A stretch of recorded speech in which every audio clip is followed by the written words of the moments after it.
Assalamualaikum warahmatullahi wabarakatuh. Perkenalkan, nama saya Safira Nurafifah dengan NPM 20510400175 dari kelas C, Prodi Manajemen Bisnis Syariah, Fakultas Ekonomi dan Bisnis Islam UIN Raden Intan Lampung. Di video kali ini saya akan menjelaskan materi dari sebuah jurnal dengan judul Akad sebagai Transaksi Bisnis Syariah. Video ini saya buat guna memenuhi tugas UAS mata kuliah Fikih Muamalah oleh dosen pengampu Ibu Gina Ulfah Saifur Rahman. Akad sebagai bingkai transaksi bisnis syariah. Islam adalah agama yang rahmatan lil alamin, yang mempunyai konsep dasar meliputi 3 aspek, yakni yang pertama akidah, yang kedua syariah, dan yang ketiga akhlak, yang mengatur kehidupan manusia secara komprehensif dan universal. Adapun hukum Islam adalah sistem hukum yang bersumber dari ajaran agama, yaitu Al-Quran dan Hadis. Dikatakan bahwa sifat hukum Islam tidak dapat dilepaskan dengan agama Islam. Oleh karenanya, dalam mengkaji hukum Islam tidak dapat melepaskan dari pengkajian agama Islam dan pemahaman tentang agama Islam. Kegiatan ekonomi syariah merupakan bidang muamalah, akan berhubungan dan mempelajari permasalahan-permasalahan ekonomi masyarakat dari sudut pandang dan nilai-nilai Islam. Sadar atau tidak, dampak globalisasi telah dirasakan saat ini. Di era globalisasi ekonomi merupakan bagian yang tak terpisahkan.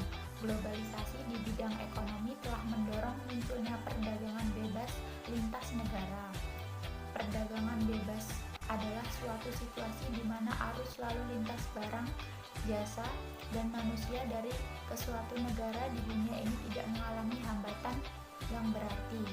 Secara umum, tujuan dalam ekonomi Islam adalah untuk mencapai kesejahteraan bagi masyarakat yang adil dengan menghilangkan bentuk ketidakadilan dan ketidakseimbangan. Terdapat 3 pilar ekonomi syariah, yaitu keadilan, keseimbangan, dan kemaslahatan. Keadilan dalam arti kegiatan perekonomian yang menghindari riba, maisir, gharar, zalim, dan haram. Keseimbangan adalah kegiatan investasi yang dilakukan di sektor real untuk meningkatkan kesejahteraan masyarakat dengan menekankan kebersamaan dalam memperoleh manfaat atau kemaslahatan. Perjanjian atau akad mempunyai arti penting dalam kehidupan masyarakat dan merupakan dasar dari sekian banyak aktivitas keseharian kita. Akad adalah bingkai transaksi dalam ekonomi syariah karena melalui akad berbagai kegiatan bisnis dan usaha dapat dijalankan. Akad memfasilitasi setiap orang dalam memenuhi kebutuhan dan kepentingannya yang tidak dapat dipenuhinya tanpa bantuan dan jasa orang lain. Karenanya dapat dibenarkan bila dikatakan bahwa akad merupakan sarana sosial yang ditemukan oleh peradaban umat manusia untuk mendukung kehidupan sebagai makhluk sosial. Dalam hukum Islam, istilah akad untuk menyebut perjanjian dan bahkan juga untuk menyebut kontrak. Istilah akad merupakan istilah tua yang sudah digunakan sejak zaman klasik sehingga sudah sangat baku. Pada pembahasan fikih muamalah, kontrak atau perjanjian disebut juga dengan akad. Adapun menurut para fuqaha, al-akad adalah perikatan yang ditetapkan melalui ijab kabul berdasarkan ketentuan syarak yang menimbulkan akibat hukum terhadap objeknya. Permasalahannya sekarang adalah apa saja yang menjadi rukun, syarat, prinsip-prinsip, serta asas-asas dari akad agar sah dan dapat dijadikan sebagai landasan dalam transaksi-transaksi syariah. Hukum Islam atau syariah dapat menjamin kesatuan dalam keragaman, yaitu penetapan atau penilaian terhadap semua perbuatan dan hubungan manusia, sehingga hukum Islam atau syariah bersifat sistematif yang dapat menghubungkan antara satu dengan yang lainnya. Artinya bahwa keseluruhan hukum Islam atau syariah dipengaruhi oleh pertimbangan-pertimbangan keagamaan dan etika berupa institusi, transaksi ataupun perjanjian atau akad yang diukur dengan standar agama dan moral seperti larangan riba, jual beli yang mengandung ketidakpantasan atau gharar, atau bersikap adil kepada kedua belah pihak.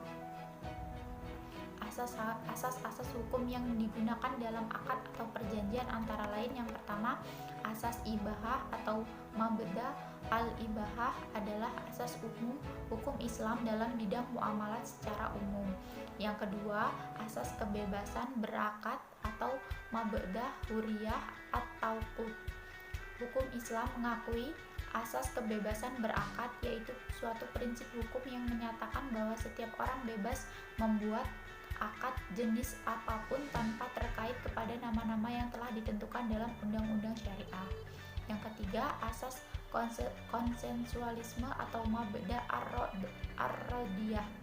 Asas ini menyatakan bahwa untuk terciptanya suatu perjanjian cukup dengan tercapainya kata sepakat antara para pihak tanpa perlu dipenuhinya formalitas-formalitas tertentu.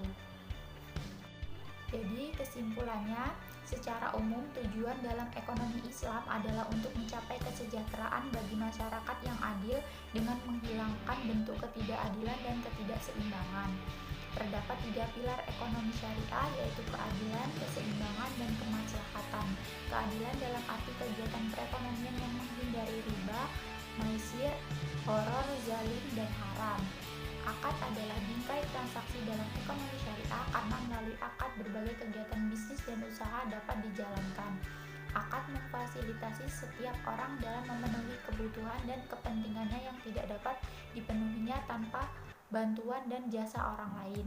Karenanya dapat dibenarkan bila dikatakan bahwa akad merupakan sarana sosial yang ditemukan oleh peradaban umat manusia untuk mendukung kehidupannya sebagai makhluk sosial. Akad dengan berlandaskan prinsip-prinsip syariah atau hukum Islam adalah hukum yang berdasarkan ketentuan-ketentuan di dalam Al-Quran dan Sunnah atau hadis yang mengatur kehidupan secara komprehensif, berlaku universal, dan ditetapkan sesuai ruang dan waktu. Hukum Islam atau syariah dapat menjamin kesatuan dalam keragaman, yaitu penetapan atau penilaian terhadap semua perbuatan dan hubungan manusia, sehingga hukum Islam atau syariah bersifat sistematis yang dapat menghubungkan antara satu dengan yang lainnya. Artinya bahwa keseluruhan hukum Islam atau syariah dipengaruhi oleh pertimbangan-pertimbangan keagamaan dan etika berupa institusi, transaksi ataupun perjanjian atau akad yang diukur dengan standar agama dan moral seperti riba, jual beli yang mengandung ketidakpastian, atau bersikap adil kepada kedua belah pihak. Dalam hukum Islam atau syariah, prinsip tauhid prinsip yang mendasari seluruh aspek kehidupan.